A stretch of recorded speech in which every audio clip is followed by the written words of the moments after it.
त्यस्तै हो नि नि आजकल त त्यही त एहे भन्दा पनि एउटा बात हो तिमीलाई थाहा छ के बात त्यो पल्लो घरको बहिनी छैन रिया बहिनी भन्ने अँ उसलाई त अस्ति साँझमा एउटा केटाले पो बाइकमा छोड्नु आएको थियो त ला हो र के भएको नि घरको मान्छेले किन भनेको को रहेछ नि त्यो केटा के भएको नि ल भाउजू म घर गएको ल ल काम होला नि त नि तिम्रो पनि जाऊ मेरो पनि काम छ ल गएको ल ल ओइ बहिनी भरि झालमुरी खान जानुपर्छ ल ल ल ए तैँले एउटा कुरा सुनिस् सुनेको छैन त त्यो रिया क्या त्यसलाई त अस्ति एकजना केटा छोड्नु आएको थियो अरे हो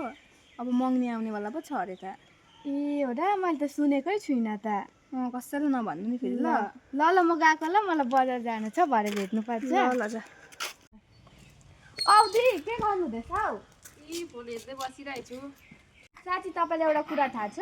के कुरा त्यो पल्लो घरको रिया क्या कुन चाहिँ केटा अस्ति छोड्नु थियो अरे बिहा पनि फिक्स भइसकेछ हो र मलाई त थाहै थिएन त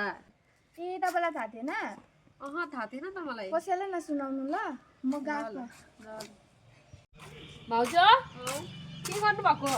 हेर्दै बसेको ए भाइ खोइ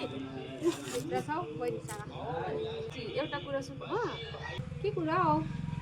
त्यो पल्लो घरको रिया छ नि त्यो केटा छोड्नु आएको थियो अरे बिहा पो फिक्स भयो अरे त अरे यो बात त मैले अङ्कितालाई भने जस्तो लाग्छ ला यिनीहरूले त यो बात कहाँबाट कहाँ पुऱ्याएछ नि कसले भन्यो तिमीलाई चाहिँ सुनेको मैले हल्लै छ त हल्लै छ अनि ए अस्ति आएको भाइ